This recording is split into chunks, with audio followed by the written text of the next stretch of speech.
आज के इस दिलचस्प विश्लेषण में हम बात करने वाले हैं भानगढ़ किले के शापित नगर की। इतिहास, वास्तुकला और रहस्य का एक ऐसा कॉकटेल जो सदियों से सबको अपनी तरफ खींच रहा है। इस जगह से जुड़ी कुछ बातें इतिहास के पन्नों में दर्ज हैं तो कुछ कहानियों में। तो बिना किसी देरी के आइए सीधा चलते हैं इस किले के सफर पर और डिकोड करते हैं इसके असल रहस्य को। अब जरा इस बात पर गौर कीजिए, भारतीय पुरातत्व सर्वेक्षण यानी ASI, उन्होंने यहां एक बहुत ही सख्त बोर्ड लगा रखा है। नियम एकदम साफ है, सूर्यास्त के बाद और सूर्योदय से पहले प्रवेश बिल्कुल वर्जित है, मतलब नो एंट्री। आमतौर पर सरकारें चाहती हैं कि लोग ऐतिहासिक जगहों पर ज्यादा से ज्यादा वक्त बिताएं, है ना? लेकिन यहां रात के वक्त जाने पर कानूनी रूप से रोक लगाई गई है। एक सरकारी संस्था का ऐसा अजीबोगरीब नियम, यह तथ्य अपने आप में ही इस जगह की रहस्यमयी प्रकृति को बयां कर देता है। तो अब दिमाग में सबसे पहला सवाल यही आता है कि आखिर क्यों सरकार किसी ऐतिहासिक स्थल पर रात में जाने पर रोक क्यों लगाएगी? देखिए, ये कोई आम कैंपफायर वाली भूतों की कहानी नहीं है। जब देश की सबसे बड़ी हेरिटेज संस्था को दखल देना पड़े, बाकायदा कानूनी नियम बनाने पड़े, तो इसका सीधा सा मतलब है कि कोई तो ऐसी बात है जिसने इस जगह को इतना रहस्यमयी और शायद खतरनाक भी बना दिया है। लेकिन इस रहस्य की गहराई में जाने से पहले आइए इसके सुनहरे अतीत पर नजर डालते हैं। 17वीं सदी का स्वर्ण युग। ये किला असल में राजस्थान के अलवर जिले में है, बिल्कुल सरिस्का टाइगर रिजर्व के पास। और हाँ, ये कोई रातों रात हवा में बनी संरचना नहीं है। इसे 17वीं सदी में राजा माधो सिंह प्रथम ने बनवाया था, वो भी एकदम बेहतरीन प्लानिंग के साथ। इसका मतलब ये है कि भानगढ़ एक शक्तिशाली राजा द्वारा निर्मित एक वैध और ऐतिहासिक रूप से पूरी तरह प्रमाणित किला है, जिसकी नींव बहुत ही शानदार इरादों के साथ रखी गई थी। उस जमाने में ये एक बेहद खुशहाल और समृद्ध नगर हुआ करता था। चहल पहल वाले बाजार जहां हमेशा व्यापार होता रहता था, आस्था के लिए भव्य मंदिर और शासकों के लिए कमाल की वास्तुकला वाले शानदार महल, सब कुछ था वहां। लेकिन जरा आज की स्थिति देखिए, सिर्फ वीरान खंडर। पूरा का पूरा शहर मिट्टी में मिल चुका है। सोचने वाली बात है कि इतना आबाद शहर अचानक ऐसे डरावने खंडर में कैसे बदल गया। बस यहीं से इतिहास और रहस्य आपस में उलझने लगते हैं। और यहीं से शुरुआत होती है हमारी दूसरी कड़ी की, राजकुमारी और तांत्रिक का श्राप। स्थानीय कहानियों के माने तो इसके पीछे एक खौफनाक दास्तान है।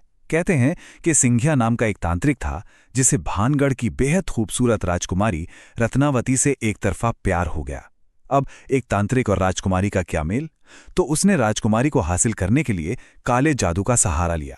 उसने राजकुमारी के एक इत्र पर जादू कर उसे वश में करने की कोशिश की। लेकिन राजकुमारी को इस साजिश की भनक लग गई। उसने बिना देर किए उस इत्र की शीशी को एक भारी चट्टान पर दे मारा। कहते हैं कि वो चट्टान सीधा जाकर उस तांत्रिक पर गिरी और फिर अपनी आखिरी सांसें लेते हुए उस तांत्रिक ने इस पूरे शहर को एक खौफनाक श्राप दे दिया। ये शहर कभी बस नहीं पाएगा। जी हां, ये थे उस तांत्रिक के आखिरी शब्द। और यही वो श्राप था जिसे भानगढ़ के विनाश का सबसे बड़ा कारण माना जाता है। मान्यताओं के अनुसार बस इसी पल के बाद इस शहर पर बर्बादी का ऐसा कहर टूटा कि अचानक वीरान हो गया।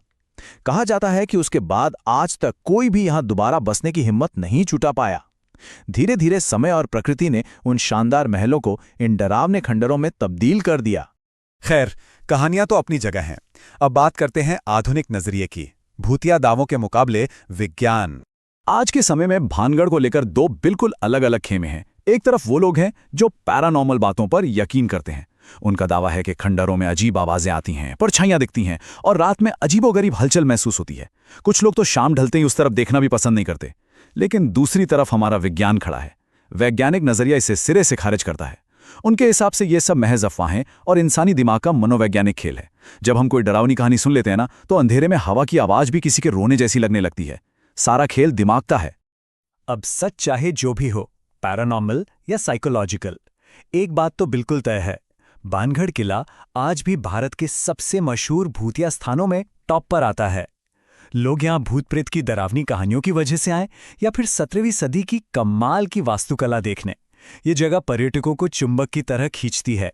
ये किंवदंती और इतिहास का एक ऐसा दिलचस्प कॉम्बो बन चुका है जो आज भी सबके दिलो दिमाग पर छाया हुआ है।